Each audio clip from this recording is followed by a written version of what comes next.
Katerina Katerina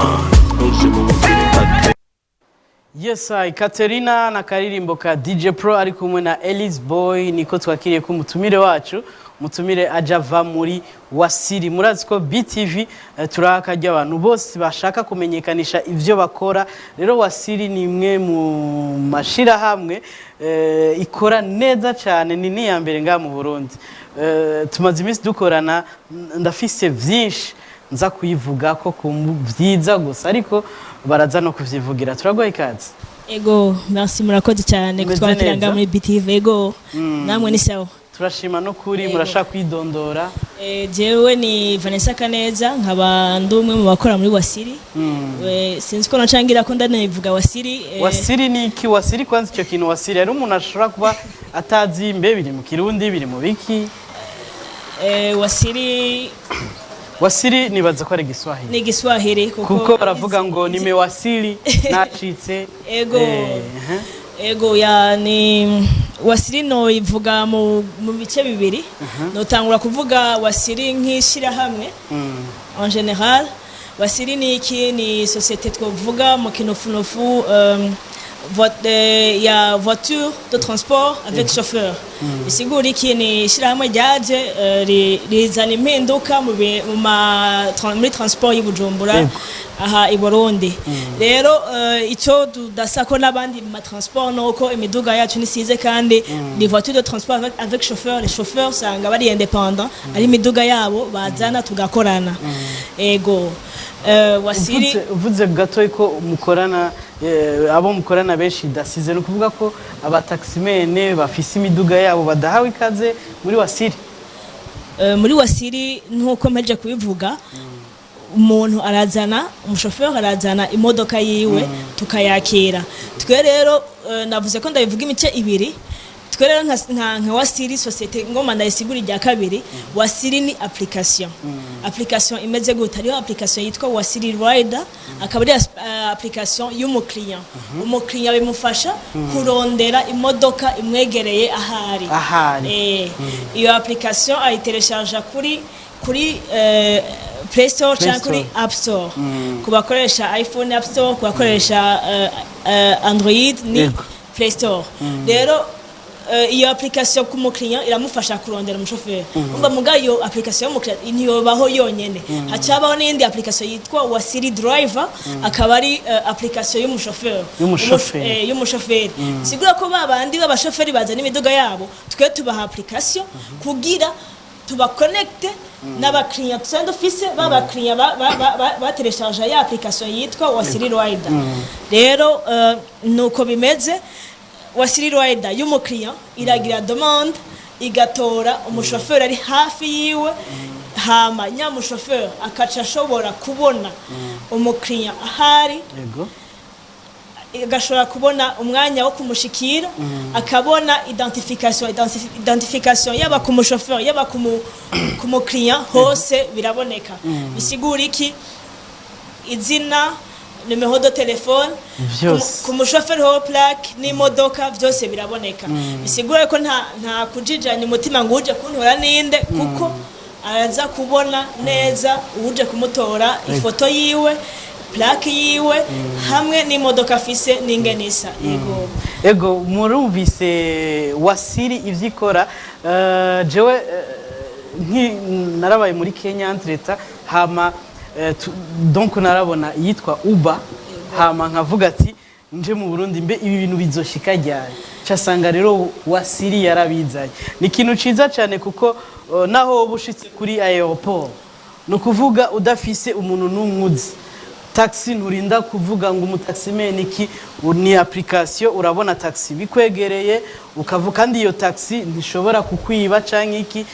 Donc ni ibintu biba vyizewe kandi buri mu mutekano ntangere. En plus de cela, sinzi ko mubagiye kwivuga, usanga ata bintu byo guciranira ngo naya hariho irakarikira ikakwereka amahera wagiriye ko naya kuva urugendo rutanguye gushika urugendo ruhetse. Ego nshaka kunganira kandi kuri ico ngeno heje kuvuga, application mu bisanzwe igaharura umwanya, la distance, hama igaharura igaharura umwanya lotan hama igaharura naho mwagiye donc la distance hama kariho na tarif de base yama iri fixe ego nuko application yacu iharura nta bimwe byo kumashana ngo hariya ngo urumva ni hehe ngo ni oya application iraharura kandi tumaze kumva ni ntaheza abakinya bacu baravyishimira kuko urumva nta kwibwa ntaki ubuza ati kuva ngahaye no gushika hariya biza gutwaraya ego je nibaza ko abantu bose barakwiye kuja muri Wasili mwumvise ko kandi uri umuntu wifitiye akaduga murabona ko ubukene bwateye bashaka kuja muri Wasili kugira winjize na dukeyi sivyo ego ariko kandi akabazo je cangira mbega abataximene n'abandi barahawe ikaze ku miduga yabo isize cyane bon ubu imiduga isize nituyakira twakira isanzwe ego mbega rero kugira mwakira umuntu aje n'umuduga wiwe musabe ki kugira mu mwakire mutangure gukorana ego kuri bashasha babaje dukorane tubahera application tubasaba ibintu bike impapuro z'imiduga amaformation bateza kuba bakoresha ndaza kubasigurira n'ibindi dukoreramo dukoresha bo tuvuga en général tugasa amaformation umushoferi wa Wasili ateza kuba afite formation ya Croix Rouge na formation ya Beka ego formation ya Croix Rouge pour les premiers secours musanzwe ni byiza ko umushoferi aba afise iyo formation kubera iki umuntu twashobora ikibazo peut-être arabuze imwemu peut-être harabaye ikintu ugashobora kumuha les premiers secours imbere yuko ambulance iza canke aja ku bitaro nico turagikorera ko cyane abashoferi bacu baba babifise hama iya Beka nayo ni pour la sécurité routière baraprofondisa kandi ibyo bize muri auto école canke ivyo bize kugira imodoka ego cyane ngira bari ko barumva nta muntu adakwiye kuja muri Wasili kandi ni ya mbere n'abandi bagerageje kuza bakora nkayo nukuri nkawe urabarengera Wasili ni ya mbere kandi tubivuze ntituba turiko turabesha twe muri BTV tubishingiriye nayo kuko biratworohereza iyo twe twahisemwo Wasili gukorana na BTV ko bitworohereza aho tugiye hose kurondera makuru n'ibindi bitandukanye ariko kandi turabona ikintu ca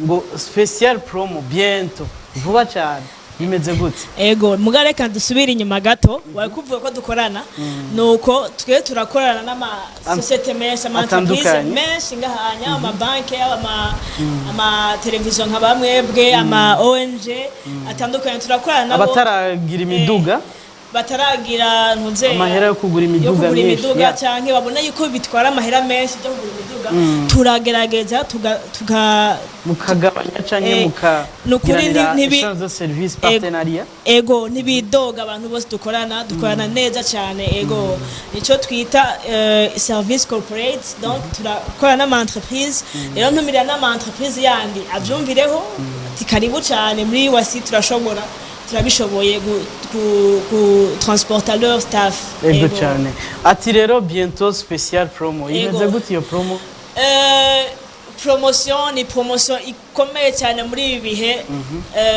byo gusoza umwaka kuba client bacu turabateguriye asha ibintu byiza cyane vraiment kuko iyi promotion mu isanzwe si kindi promotion nuko tuzogabanya amatahefu kuko turazi ko abakiriya bacu bo dusanze baratwizeye cyane cyane le grand public tuzobagabaniriza ku matahefu hama bideplace neza nukuri asha nimwitinye mutelecharge l'application Wasili Rider kugira izi promotion zije izi muri Nowe no muri bonane ntibaciki ego mbega Wasili ni 24/24 abashoferi ego cyane gose cyane ego abakiriya bacu ntibitinye na gato umwanya wose bashobora kuronka umuduga uba bunguruza ego Vanessa kumbure murashobora kugenda muvuze icicaro canyu gikuru kirihe mbega nimero do telefone umuntu abarondeye ko ni yayo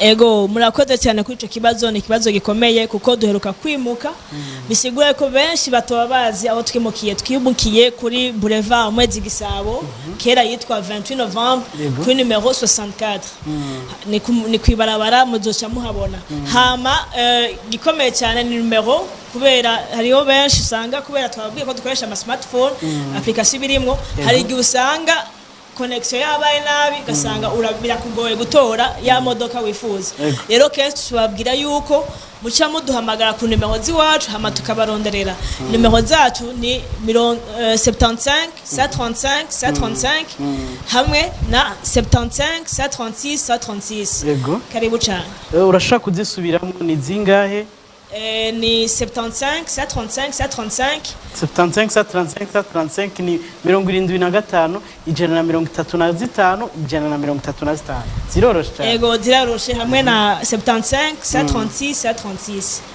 736 donc zirakwirikirana ego turabashimiye cyane Vanessa ego murakoze cyane kutwakira muri BTV murahawe ikaze kandi ndatsiko ni kenshi muzotugendera mu ndwi tuzoba turi kumwe nka kabiri urumva n'abariko baradukwirikirana bafite ikibazo kuri Wasili barashaka kucandika muri commentaire tukazokibabariza bagarutse eka mbere kumbure barafise nabo nyene page canke imbuga page Facebook Wasili Burundi hamwe na konti kuri Instagram hamwe na Twitter ni Wasili Burundi ego murakoze cyane reka tubashimire ego murakoze cyane no muri BTV kwa mwatu haye kano kajyo ego yes tusabe muhinga bw'ivyuma rero badushiremo akaririmba kariko kose durekeze umutumire wacu wo muri Wasili twongera duhimiriza n'abandi bose bifuza kumenyekanisha ivyabo kaze BTV nico yabereyeho ne kugira ibahe akaryo ko gushikana ivyo mukora kure